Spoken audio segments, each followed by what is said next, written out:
दोस्तों good morning, नमस्कार। आप सभी का स्वागत है आप सभी के अपने यूट्यूब चैनल परीक्षा की शिक्षा में। आई होप कि आप सभी अच्छे होंगे, आपकी तैयारी बढ़िया तरीके से चल रही है। तो जो बच्चे क्लास में फर्स्ट टाइम में पहली बार नए हैं उन सभी को बता दी कि माध्यम आपकी बीएड परीक्षा 2024 की आपको तैयारी रेगुलर बेसिस पे करवाई जाए। तो जिसे भी तैयारी पूरी करनी है, कंप्लीट करनी है, चैनल को जो है सब्सक्राइब करके हमारे साथ जुड़ जाइए और उसके बगल में जो बेल आइकन है उसको ऑन कर लीजिएगा। ठीक है, ये जो क्लासेस है बीएड के साथ साथ जो डीएलएड वाले छात्र हैं उनके लिए भी इम्पोर्टेंट है। जो डीएलएड का फॉर्म भरे हैं वो भी जो है क्लास को अटेंड करेंगे। ठीक है, क्लास का समय है देख लीजिए। जीके जीएस की जो क्लासेस आती है सुबह 10 बजे, रीजनिंग की जो क्लास है दोपहर को 1 बजे, कला वर्ग की जो क्लास है शाम को 4 बजे, और जो हिंदी की क्लास है आपको शाम को 7 बजे हमारे चैनल पर देखने को मिलती है।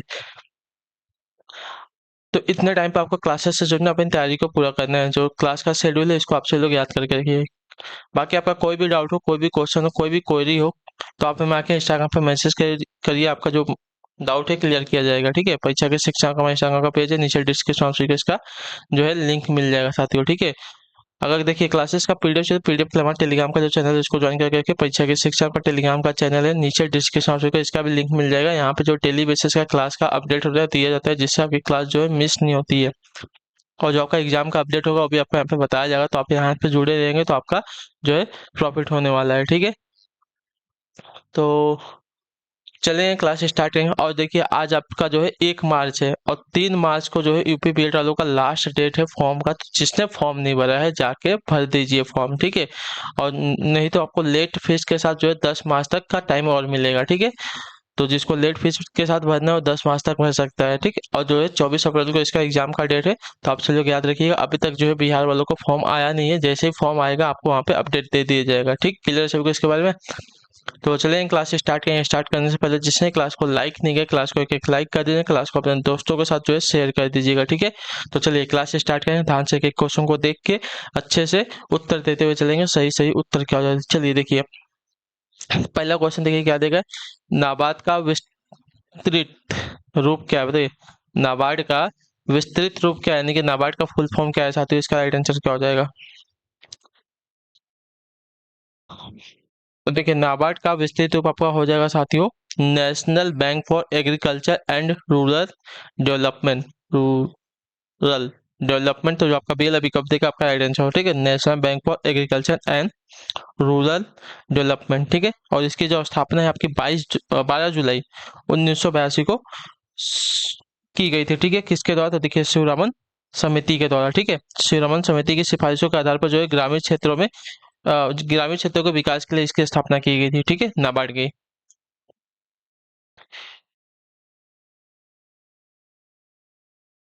रमन समिति की सिफारिशों पर इसकी स्थापना की गई थी 12 जुलाई 1982 ईस्वी में। ठीक है, इतना याद रखिएगा नाबार्ड के बारे में। अगले क्वेश्चन पढ़े आपका देखें दूसरा नंबर क्या देगा। ध्यान से देखिए उत्तर देंगे। निम्नलिखित में से किस राज्य में भारत में जनसंख्या का घनत्व सबसे कम है।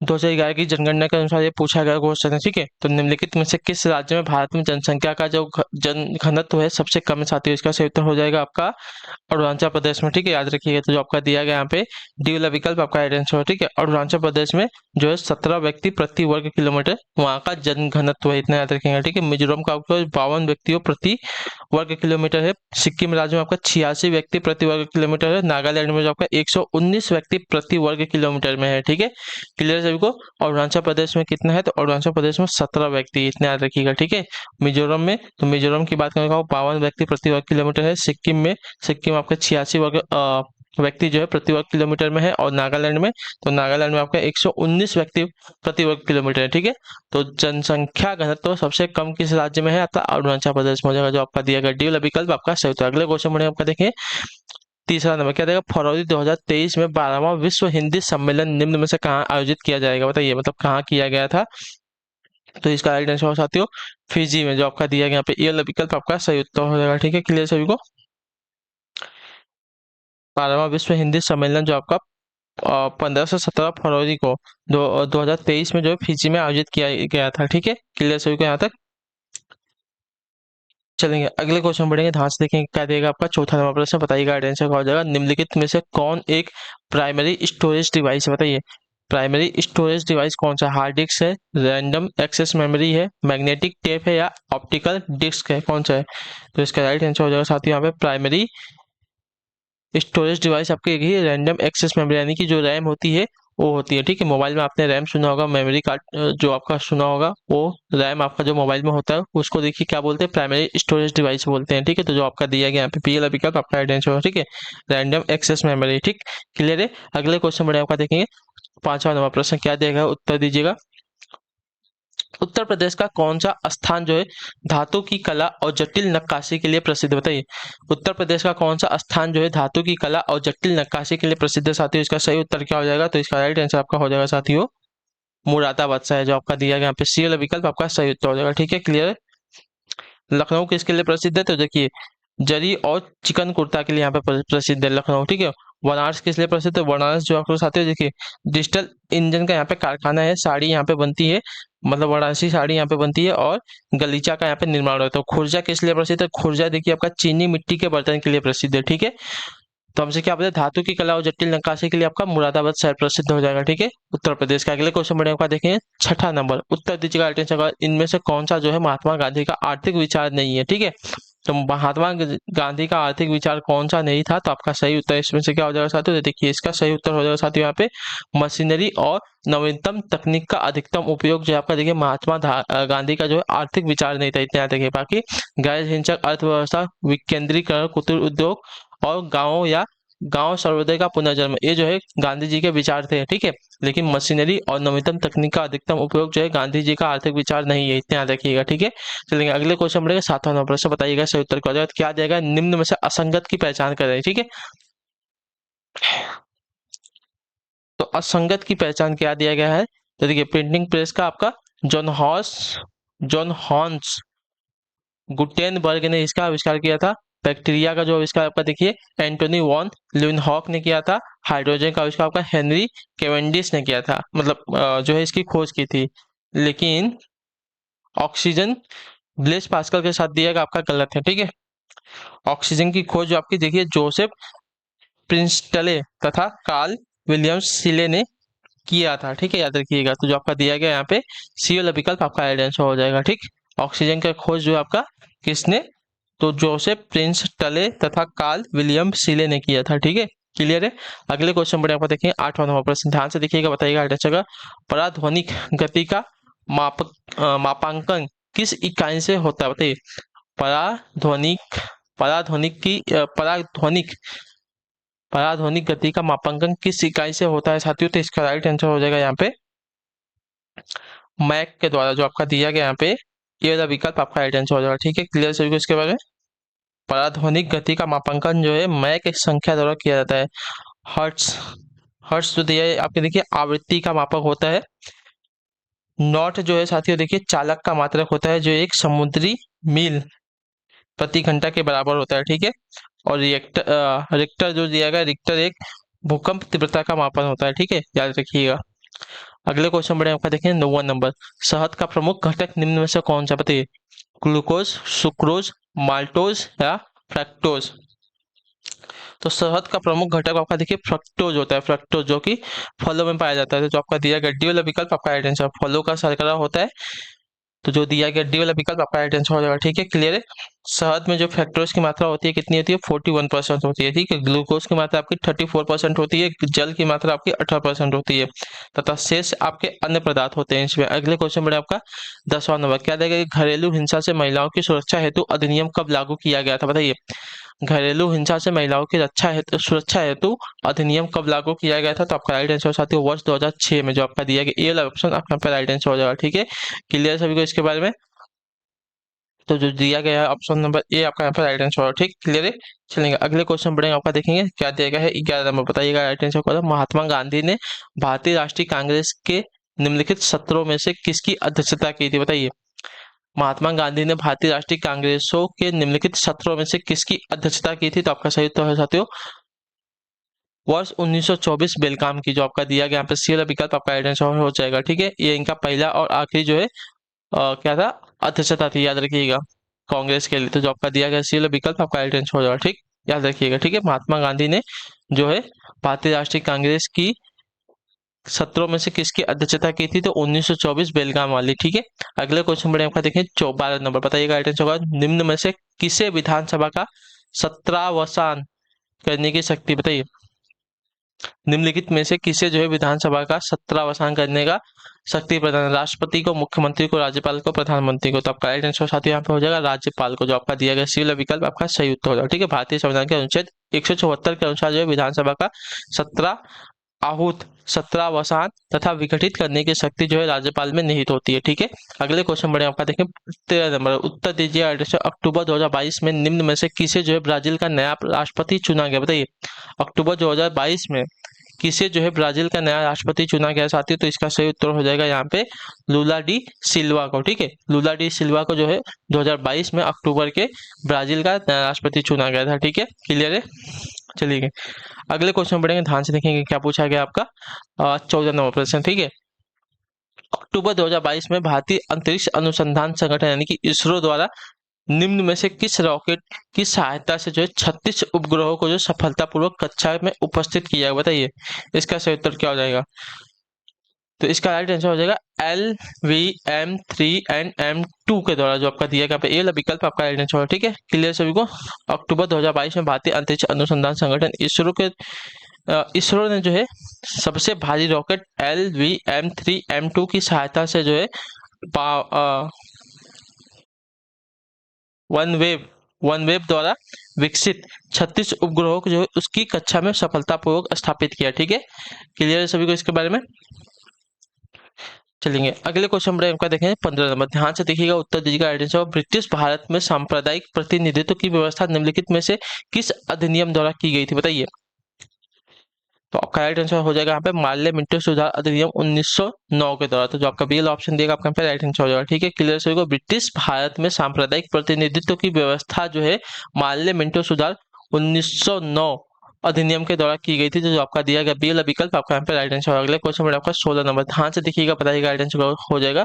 निम्न में से भारत के किस प्रधानमंत्री की मृत्यु देश से बाहर हुई है? बताइए, निम्न में से किस प्रधानमंत्री की जो मृत्यु है देश से बाहर हुई? जवाहरलाल नेहरू की, मोरारजी देसाई की, लाल बहादुर शास्त्री की या चरण सिंह की?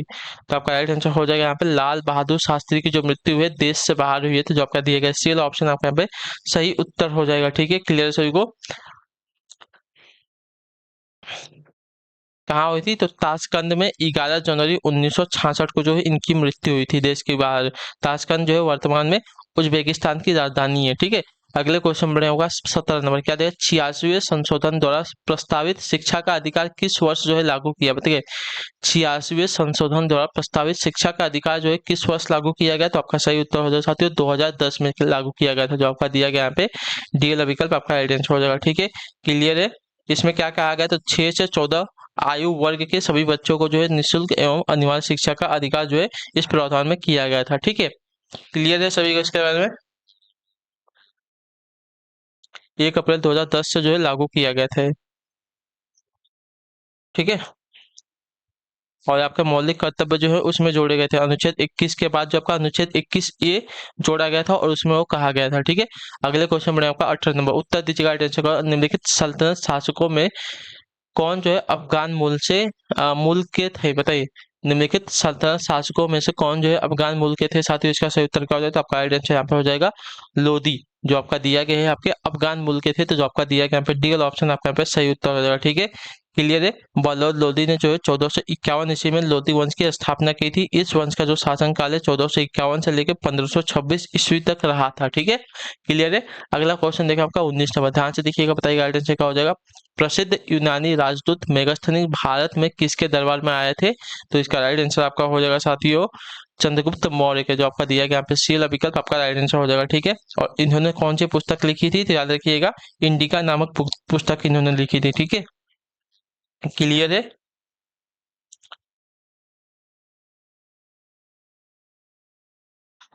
चलिए अगले क्वेश्चन बढ़े आपका देखेंगे 20 नंबर, बताइएगा राइट आंसर का। उत्तर प्रदेश में नहरों के माध्यम के सतह के पानी की बेहतर आपूर्ति प्रदान करने के लिए इनमें से कौन सा प्रमुख सिंचाई और बहुउद्देशीय परियोजनाओं में से एक नहीं है? ठीक है, चंबल परियोजना, शारदा परियोजना, रामगंगा परियोजना या रिहंद परियोजना?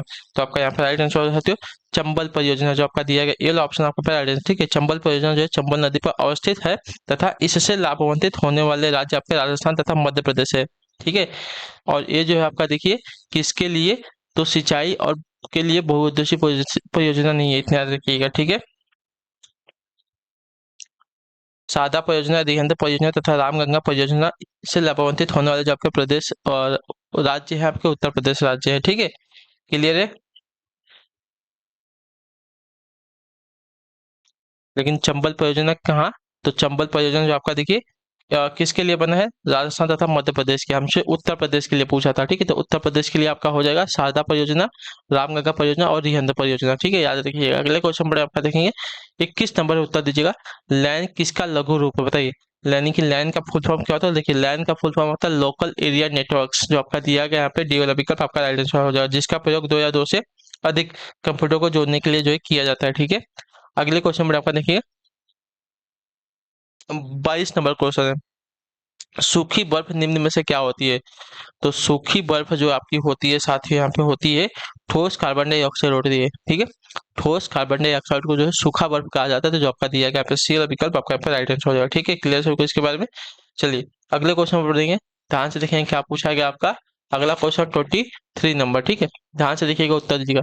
निम्न में से कौन सी वात्या भट्टी में धातु मल के रूप में प्राप्त किया जाता है? बताइए, निम्न में से कौन सी वात्या भट्टी में धातु मल के रूप में जो है प्राप्त किया जाता है? तो आपका राइट आंसर हो जाएगा साथियों यहाँ पे कैल्शियम सिलिकेट, जो आपका दिया गया डी वाला ऑप्शन आपका यहाँ पे राइट आंसर हो जाएगा। ठीक है, वात्या भट्टी में सिडेराइट में अपघटन द्वारा निर्मित कैल्शियम ऑक्साइड लोहे में मौजूद विभिन्न अम्लीय अशुद्धियों के साथ प्रतिक्रिया करके धातु मल का निर्माण करती हैं, जो कैल्शियम सिलिकेट होते हैं। ठीक है, याद रखिएगा। और क्या है, वात्या भट्टी एक प्रकार की धातु वैज्ञानिक भट्टी होती है, जिसका इस्तेमाल लोहे आदि धातुओं को पिघलाने हेतु किया जाता है। ठीक है, अगले क्वेश्चन में आपका देखें 24 नंबर क्या देगा। जब H2 गैस को उच्च दाब के क्षेत्र में निम्न दाब के क्षेत्र उच्च दाब के क्षेत्र से निम्न दाब के क्षेत्र में प्रसारित किया जाता है, तो उस गैस का तापमान पर क्या प्रभाव पड़ता है? बताइए। जब H2 गैस को जो है उच्च दाब के क्षेत्र से निम्न दाब के क्षेत्र में प्रसारित किया जाता है, तो उस गैस का तापमान पर क्या प्रभाव पड़ता है? तो आपका राइट आंसर हो साथियों, तापमान जो है बढ़ जाता है। तो जो आपका दिया गया यहाँ पे बी वाला विकल्प आपका राइट आंसर हो जाएगा। ठीक है, क्लियर है। उच्च दाब से निम्न दाब में जाते हैं तो तापमान बढ़ जाता है, तो याद रखिएगा H2 गैस का। ठीक है, 25 नंबर है, वनस्पति घी के औद्योगिक उत्पादन में कौन सी विधि काम में लाई जाती है? बताइए, इसका राइट आंसर क्या हो जाएगा? तो आपका राइट आंसर साथियों अपचयन विधि, जो आपका दिया गया बी वाला विकल्प आपका राइट आंसर हो जाएगा। और वनस्पति घी के औद्योगिक उत्पादन में आपकी अपचयन की विधि काम में लाई जाती है। ठीक है, क्लियर सभी को इसके बारे में। चलिए अगला क्वेश्चन देखिए आपका 26 नंबर प्रश्न, ध्यान से देखिएगा, बताइएगा राइट आंसर। निम्न में से किसे वैश्विक विरासत का वन माना जाता है? निम्न में से किसे जो है वैश्विक विरासत का वन माना जाता है? तो आपका राइट आंसर यहाँ पे हो जाएगा साथियों पश्चिम बंगाल में सुंदर वन को। ठीक है, पश्चिम बंगाल के सुंदर वन को जो है आपका देखिए वैश्विक विरासत का वन माना जाता है। तो जो आपका दिया गया यहाँ पे सी वाला विकल्प आपका राइट आंसर हो जाएगा। ठीक है, क्लियर सभी को। अगले क्वेश्चन में आपका देखें 27वां प्रश्न, बताइएगा चंद्रमा पर निम्न में से क्या नहीं होने के कारण वहां किसी प्रकार का जीवन नहीं है? नाइट्रोजन, गंधक, ऑक्सीकरण या जल? तो देखिए, कहीं पर भी रहने के लिए आपकी जल की आवश्यकता होती है। तो ऑक्सीजन जो है चंद्रमा पर, सॉरी, जल नहीं होने के कारण जो है चंद्रमा पर जीवन नहीं है, याद रखिएगा। तो जो आपका दिया गया यहाँ पे टी विकल्प आपका यहाँ पर राइट आंसर होगा। ठीक है, अगले क्वेश्चन में आपको देखेंगे 28 नंबर प्रश्न, बताइएगा आंसर क्या हो जाएगा। वह उपकरण जो ध्वनि तरंगों की पहचान तथा ऋजु रेखन के लिए प्रयुक्त होता है क्या कहलाता है? बताइए, वह उपकरण जो ध्वनि तरंगों की पहचान तथा ऋजु रेखन के लिए प्रयुक्त होता है क्या कहलाता है? तो आपका राइट आंसर हो जाएगा साथियों, वह जो है आपका कहलाएगा साथियों यहाँ पे सोनार, जो आपका दिया गया पहला विकल्प आपका सही उत्तर हो जाएगा। ठीक है, वह उपकरण जो ध्वनि तरंगों की पहचान तथा ऋजु रेखन के लिए प्रयुक्त होता है, वो आपका सोनार कहलाता है। ठीक है, सोनार एक तकनीक है जो जल के अंदर या सतह पर वस्तुओं का पता करने के लिए ध्वनि संचार का प्रयोग करती है। सोनार में पराशब्द तरंगे प्रयुक्त की जाती है। ठीक है, अगले क्वेश्चन बढ़ेगा आपका देखें 29 नंबर क्या देगा। वर्ष 2011 की जनगणना के अनुसार वह कौन सा राज्य है जहां पुरुषों और स्त्रियों की साक्षरता सबसे न्यूनतम है? तो आपका राइट आंसर हो जाएगा साथियों यहाँ पे बिहार राज्य, जो आपका दिया गया डी वाला ऑप्शन आपका यहाँ पे राइट आंसर हो जाएगा। ठीक है, क्लियर सभी को। 2011 की जनगणना के अनुसार आपका बिहार राज्य जहां पुरुषों और स्त्रियों की साक्षरता दर सबसे न्यूनतम है। ठीक है, अगले क्वेश्चन में आपका देखें 30 नंबर, लोसुंग पर्व कहाँ मनाया जाता है? बताइए, लोसुंग पर्व कहाँ पे मनाया जाता है? देखिए, लोसुंग पर्व की बात की जाएगी साथियों, आपका क्या क्या देगा, तिब्बत, अरुणाचल प्रदेश, केरल और सिक्किम। तो आपका अरुणाचल प्रदेश यहाँ पर राइट आंसर हो जाएगा। ठीक है, जो आपका बिल अभी कब देगा 30 पे आपका राइट आंसर लोसुंग जो है अरुणाचल प्रदेश में मनाया जाने वाला पर्व है। ठीक है, और यह पर्व जो है राज्य में किसानों द्वारा फसल कटाई की समाप्ति पर मनाया जाता है। अगले क्वेश्चन बढ़े 31 नंबर।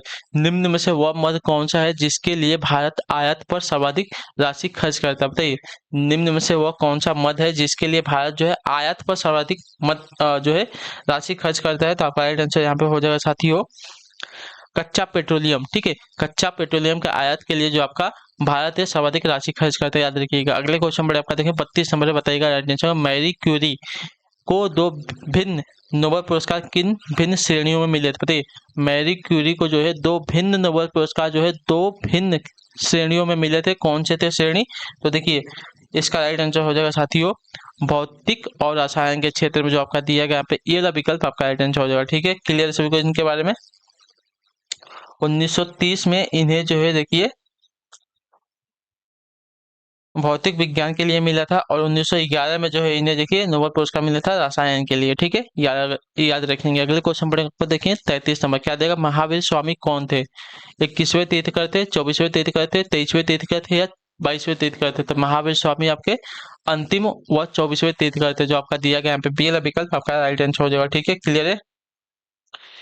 इनका जो जन्म है वैशाली के निकट कुंदग्राम में हुआ था तथा इनकी जो मृत्यु है कहाँ हुई थी? तो पावापुरी में हुई थी, याद रखिएगा। अगले क्वेश्चन बढ़ेंगे आपका देखिए 34 नंबर। निम्न में से किस विदुषी ने वाद विवाद में अज्ञेय याज्ञवल्क्य को चुनौती दी थी? बताइए, निम्न में से किस विदुषी ने जो है वाद विवाद में अजेय वाग अजेय याज्ञवल्क्य को, ठीक है, अजय याज्ञवल्क्य को जो है चुनौती दी थी?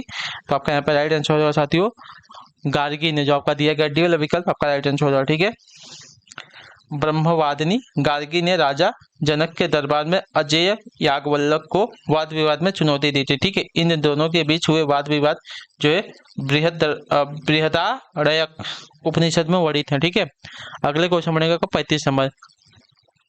निम्न में से किस घटना ने इंग्लैंड के सम्राट को भारतीय प्रशासन को अपने अधिकार लेने के लिए जो है प्रेरित किया था? बताइए, निम्न में से किस घटना ने जो है इंग्लैंड के सम्राट को भारतीय प्रशासन को अपने अधीन लेने के लिए प्रेरित किया था?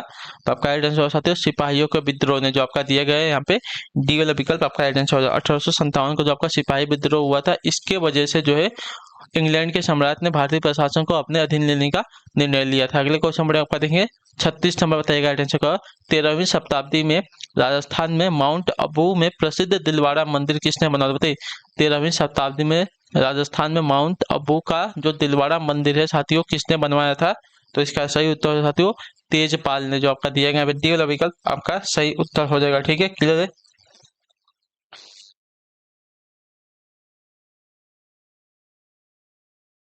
वास्तुपाल और तेजपाल नामक दो भाइयों ने जो है दिलवाड़ा मंदिर का निर्माण किया था राजस्थान में, याद रखिएगा। ठीक है, अगले क्वेश्चन में आपका देखेंगे 37 नंबर उत्तर दीजिएगा। निम्न में से कौन सी नदी जो है हिमालय के परे की नहीं है? बताइए, हिमालय की परे की कौन सी नदी नहीं है? गंगा, यमुना, सतलज या रावी नदी? तो यहाँ पर राइट आंसर हो साथियों सतलज नदी जो है आपकी देखिए हिमालय के परे की नहीं है, तो जो आपका सी वाला विकल्प देगा आपका राइट आंसर हो जाएगा। ठीक है, सतलज नदी जो है तिब्बत में मानसरोवर झील के समीप स्थित राकस ताल से निकलती है। ठीक है, चलिए अगले क्वेश्चन में आपका देखेंगे 38 नंबर। सही सुमेलित करना हमको सूची 1 का सूची 2 से। वन की प्रकृति दी गई है और क्षेत्र दिया गया। तो उष्णकटिबंधीय सदा हरित वन कहाँ पर पाए जाते हैं? तो देखिए उष्णकटिबंधीय सदा हरित वन आपके देखिए शिलोंग में पाए जाते हैं। ठीक है, यानी कि पहले का दूसरे के साथ मानसून। तो मानसून देखिए ये कहाँ पे पाए जाते हैं? तो ये आपके पाए जाते हैं साथियों आपकी शिवालिक में। ठीक है, ये आपके शिवालिक में पाए जाते हैं। संतुलित संतुलित कहाँ पे पाए जाते हैं? तो देखिए आपकी नीलगिरी की पहाड़ियों में पाए जाते हैं और मैंग्रोव वन आपके पश्चिम बंगाल में पाए जाते हैं। ठीक है, तो आपका जो मिलान हो जाएगा 2 1 4 3 आपका मिलान हो जाएगा। ठीक है, 2 1 4 3 आपका मिलान है। इसका स्क्रीनशॉट लेके फटाफट आगे बढ़ेंगे। ठीक है, उष्णकटिबंधीय सदाहरित वन आपके देखिए शिलांग में, मानसून वन आपके शिवालिक में, संतुलित वन आपके नीलगिरी की पहाड़ियों में, मैंग्रोव वन आपके जो पश्चिम बंगाल में पाया जाता है। ठीक है, क्लियर है। चलिए अगला क्वेश्चन देखिए आपका क्या जाएगा। किस संशोधन अधिनियम में मतदान की जो आयु है 21 वर्ष से घटाकर 18 वर्ष कर दी गई थी? मैंने आपको कई बार करवाया है वाला क्वेश्चन, तो इसका राइट आंसर क्या हो जाएगा? 42वें संविधान संशोधन, 44वें संविधान संशोधन, 52वें संविधान संशोधन या 61वें संविधान संशोधन में? तो देखिए 61वां संविधान संशोधन में जो आपकी मतदान की जो आयु साथियों 21 वर्ष से घटाकर आपकी 18 वर्ष कर दी गई थी। ठीक है, याद रखिएगा। तो जो आपका दिया गया यहाँ पे डी वाला विकल्प आपका राइट आंसर हो जाएगा। ठीक है, क्लियर है सभी को इसके बारे में। चलिए अगला क्वेश्चन देखें आपका। देखिए वापस सूची दिया गया है, सम्मिलित करना है हमको सूची 1 सूची 2। तो विक्रम संवत कब से कब तक माना जाता है? देखिए विक्रम संवत की जो आपकी शुरुआत है आपकी 58 BC मानी जाती है। ठीक है, शक संवत की जो आपकी कब मानी जाती है? ठीक है, शक संवत जो आपका स्टार्ट हुआ था कब हुआ था? तो 78 AD में हुआ था। ठीक है, और कलचुरी संवत, तो कलचुरी संवत की बात करें तो कलचुरी संवत आपका 248 AD को माना जाता है, और गुप्त संवत जो है गुप्त संवत आपका 320 AD को माना जाता है। ठीक है, क्लियर है। तो इसका मिलान तीसरे के साथ, इसका मिलान चौथे के साथ, और कुलचरित वाला आपका देखिए पहले के साथ हुआ है और गुप्त का आपका दूसरे के साथ हुआ है। ठीक है, तो 3 4 1 2 आपका मिलान है। देखिए विक्रम संवत आपका 58 BC, शक संवत आपका 78 AD, कुलचरित कलचरित संवत आपका देखिए 248 AD, और गुप्त संवत आपका 320 AD को जो है माना जाता है। ठीक है, क्लियर सभी को। इसका भी स्क्रीनशॉट आप लोग ले लेंगे, फिर आगे बढ़ेंगे। ठीक है, चलिए अगला क्वेश्चन देखते हैं आपका क्या है। 41 नंबर क्या देगा? तारे पूर्व से पश्चिम में किस कारण से ज्यादा दिखते हैं बताइए? तो आपका राइट आंसर हो जाएगा साथियों, पृथ्वी जो है पश्चिम से पूर्व की ओर घूम रही है इसकी वजह से। ठीक है, पृथ्वी अपने अक्ष पर जो है पश्चिम से पूर्व जो है 23 घंटे 26 मिनट और 4 सेकंड में एक पूरा चक्कर लगाती है। इसी कारण जो है तारे पूर्व से पश्चिम में ज्यादा दिखते हैं। ठीक है, अगले क्वेश्चन बढ़े आपका देखें 42 नंबर क्या दिया गया है?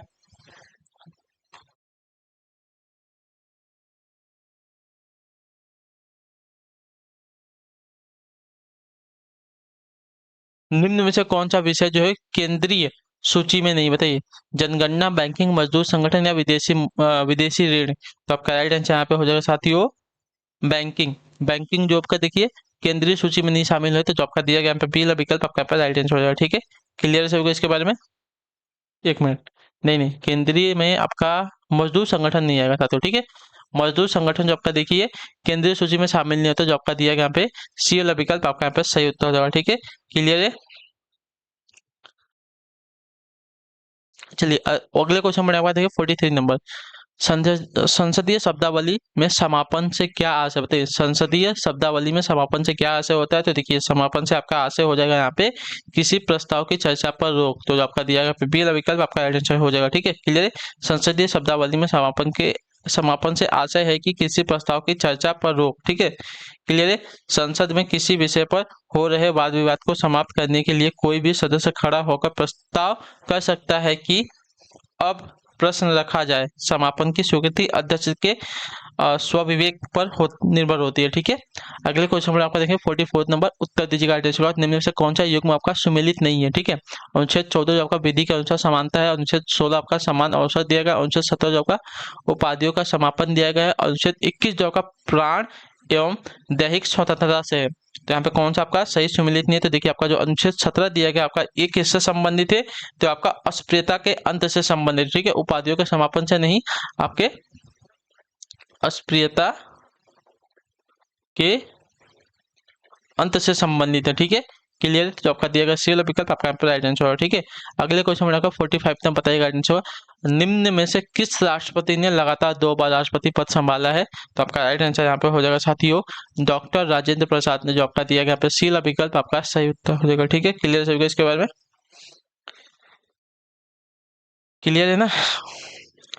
राष्ट्रपति पद 2 बार किसने संभाला है? तो यहाँ पे डॉक्टर राजेंद्र प्रसाद ने 2 बार संभाला था। ठीक है, एक 1950 में, ठीक है, 1950 से लेकर 13 मई 1962 तक जो है इनका कार्यकाल था डॉक्टर राजेंद्र प्रसाद का। ठीक है, 26 जनवरी 1950 से लेकर 13 मई 1962 तक। ठीक, अगले क्वेश्चन में आपका देखेंगे 46 नंबर, नागार्जुन सागर परियोजना किस नदी पर अवस्थित है? बताइए, नागार्जुन सागर परियोजना किस नदी पर अवस्थित है? तो आपका राइट आंसर हो जाएगा साथियों यहाँ पे कृष्णा नदी पर। जो आपका दिया गया यहाँ पे ए वाला विकल्प आपका सही उत्तर हो जाएगा। ठीक है, क्लियर सभी को? तेलंगाना के नालकोंडा तथा आंध्र प्रदेश के पालनाडु जिले में स्थित आपका नागार्जुन सागर प्रोजेक्ट जो है कृष्णा नदी पर निर्मित है। ठीक है, अगले क्वेश्चन में 47 में बताएगा सुएज नहर किसे जोड़ती है? तो सुएज नहर जो आपका देखिए भूमध्य सागर को आपको लाल सागर से जोड़ती है। ठीक है, यानी कि लाल सागर को भूमध्य सागर से जोड़ती है। जो आपका दिया कि यहाँ पे बी विकल्प आपका सही उत्तर हो जाएगा। ठीक है, क्लियर है। चलिए अगले क्वेश्चन में आपका देखिए 48 नंबर बताइएगा आंसर का, वह कौन सी औषधि है जो दुष्सिंचितता को कम करती है और शांति प्रदान करती है। बताइए वो कौन सी औषधि है जो दुश्चिंता को कम करती है और शांति प्रदान करती है? तो आपका राइट आंसर यहाँ पे हो जाएगा साथियों प्रशांतक। प्रशांतक जो आपका देखिए दुश्चिंता को कम करती है और शांति प्रदान करती है, जो आपका दिया गया ये वाला विकल्प आपका यहाँ पे सही उत्तर हो जाएगा। ठीक है, क्लियर है। अगले क्वेश्चन पे बढ़ेंगे। आपका देखिए 49 नंबर क्या दिया गया है, ध्यान से देखिएगा, बताइएगा राइट आंसर क्या हो जाएगा। ग्लाइकोजिन, स्टार्च तथा सेल्यूलोज किसके बहुलक? बताइए ग्लाइकोजिन, स्टार्च तथा सेल्यूलोज जो है किसके बहुलक हैं? तो आपका राइट आंसर यहाँ पे हो जाएगा साथियों आपके ग्लूकोज के बहुलक होते हैं, जो आपका दिया गया पे बी विकल्प आपका राइट आंसर। ठीक है, ग्लाइकोजिन, स्टार्च तथा सेल्यूलोज जो आपके देखिए ग्लूकोज के बहुलक होते हैं। अगले क्वेश्चन में आपका 50 नंबर, ध्यान से देखिएगा, उत्तर देगा भारत में मौद्रिक नीति किसके द्वारा बनाई और लागू की जाती है? बताइए भारत में जो आपकी मौद्रिक नीति है साथियों किसके द्वारा बनाई और लागू की जाती है? तो आपका यहाँ पे राइट आंसर हो जाएगा साथियों भारतीय रिजर्व बैंक के द्वारा। तो जो आपका दिया गया यहाँ पे सी वाला विकल्प आपका सही उत्तर हो जाएगा। ठीक है, क्लियर है। भारत में मौद्रिक नीति जो है आपको भारतीय रिजर्व बैंक के द्वारा बनाई और लागू की जाती है। ठीक, क्लियर है। तो इसी के साथ जो आपकी क्लास है आज की यहीं पे कंप्लीट होती है। आई होप जो क्लास साथियों अच्छी लगी क्लास को लाइक कर दें, चैनल पहले चैनल को सब्सक्राइब, और हमें जो है कमेंट में अपना राय देंगे, फीडबैक देंगे आपको क्लास कैसी लगी। तो हम आपसे मिलेंगे आपकी अगली क्लास में, तब तक के लिए टाटा बाय बाय, जय हिंद, जय भारत। आपसे क्लास से जुड़ने के लिए बहुत बहुत ही धन्यवाद साथियों।